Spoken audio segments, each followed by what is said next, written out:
नमस्कार। आज हम बात करेंगे कि ईश्वर क्या है।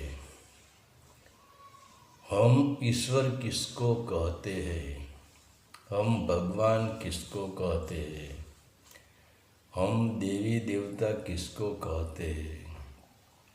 क्या हम जो पत्थर की मूर्ति बनाते हैं या देवी देवता का जो फोटो प्रेस में छपवाते हैं वह ईश्वर है, वह भगवान है। और जिसकी हम घर में भी स्थापना करते हैं और इसका विसर्जन भी करते हैं, तो क्या यह भगवान है, यह ईश्वर है। तो पहली बात, हम जो गणेश की मूर्ति बनाते हैं, देवी देवता की मूर्ति बनाते हैं और इनको 9 दिन के लिए या 10 दिन के लिए हम हमारे घर में लाकर बिठाते हैं। फिर इसकी पूजा प्रार्थना करते हैं।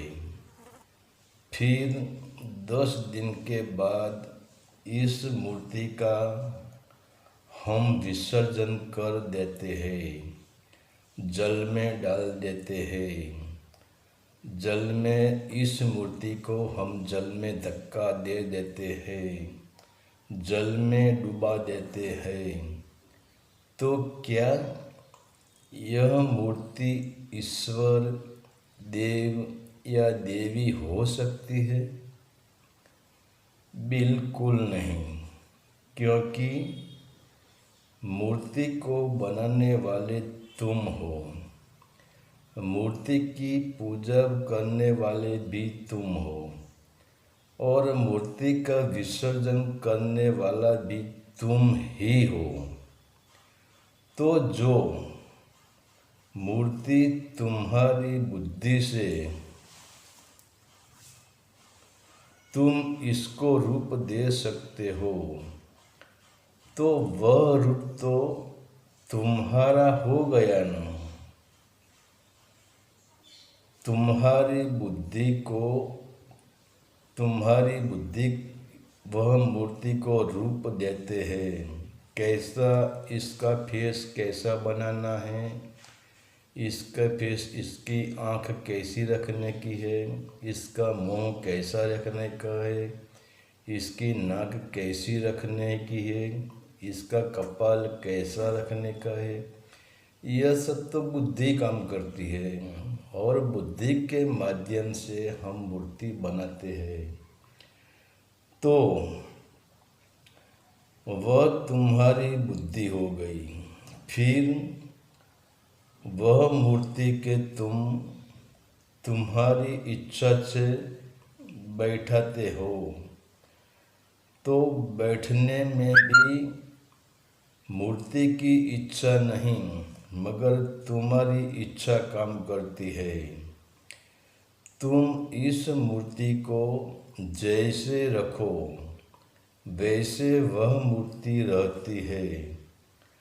और क्या कोई ईश्वर, भगवान, देव या देवी आप पानी में डूबकर मर जाने की, आत्महत्या करने की चेष्टा भी कर सकता है? तो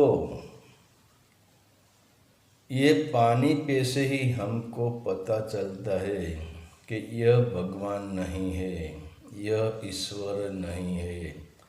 क्योंकि जो असली भगवान होगा, असली ईश्वर होगा, तो न तुम्हारे बिठाए बैठेगा और न तुम्हारी मर्जी से वह पानी में विसर्जन करेगा, मतलब वह पानी में अपघात करेगा। तो एक बात तो पक्की हो गई कि ये एक मूर्ति है, न इसमें कोई ईश्वर है और न कोई परमात्मा है और न कोई देव है न भगवान है। तो तुम ही तुम्हारी मर्जी से वही मूर्ति को पानी में समाधि दे देते हो, इसकी हत्या कर देते हो। तो जो तुम्हारे अधीन जो रहता है वो भगवान देव देवी कैसे हो सकते हैं? क्योंकि बनाने वाला बड़ा होता है और बनने वाला तुमसे छोटा हो जाता है। जैसे माँ अपने बच्चे को जन्म देती है तो माँ ही बड़ी होती है, बच्चा कैसे बड़ा हो सकता है? और बच्चा अपनी मर्जी का मालिक कैसे हो सकता है? बच्चे को तो मौके अधीन रहना पड़ता है। तो हमने जो हमारी ज्ञानेंद्रियों या कर्मेंद्रियों से के माध्यम से कितने ही मंदिर बनाए, कितनी ही मूर्तियों बनाई, कितनी ही प्रेस में फोटो छपवाई, तो क्या भगवान ईश्वर देव या देवी प्रेस में फोटो बनकर बाहर निकल सकता है? या छीनी और हथौड़ी का मार खा खा कर वह मूर्ति बन सकता है?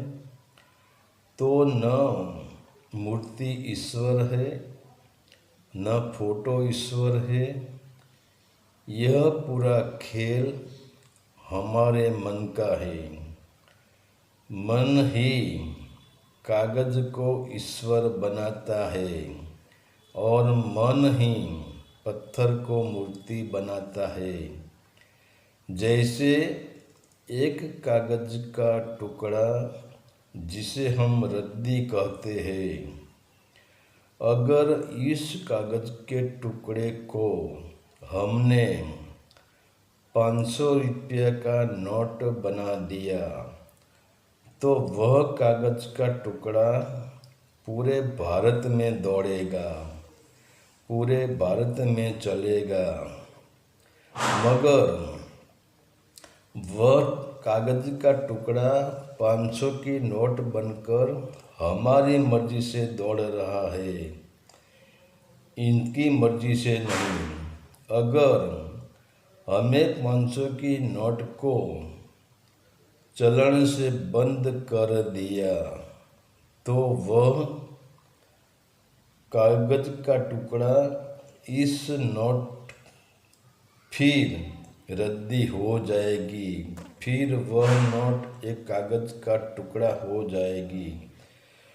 तो कागज रुपया नहीं है, हमने इनको रुपया बनाया और हमने ही इनको पूरे भारत में दौड़ाया। तो ईश्वर क्या है? तो यह पूरे अस्तित्व बनाने वाला इस और इनको चलाने वाला ईश्वर है। जो तुमको बनाते हैं तो तुम इनको कैसे बना सकते हो? और ईश्वर कोई ऐसी व्यक्ति नहीं है, ईश्वर एक शक्ति है। तो ईश्वर न वैकुंठ में बैठा है, न कैलाश पर्वत पे बैठी है, न स्वर्ग में कोई ईश्वर बैठा है, न इंद्रलोक में बैठा है, न बादलों में तैर रहा है, न इनका कोई रूप है, तो ईश्वर निराकार है, ईश्वर सनातन है। और हम जो आकार दे रहे हैं, जिसको हम पूजा कर रहे हैं, वह सिर्फ हमारे मन का धोखा है। हरि ओम तत्सत। आदेश का प्रणाम।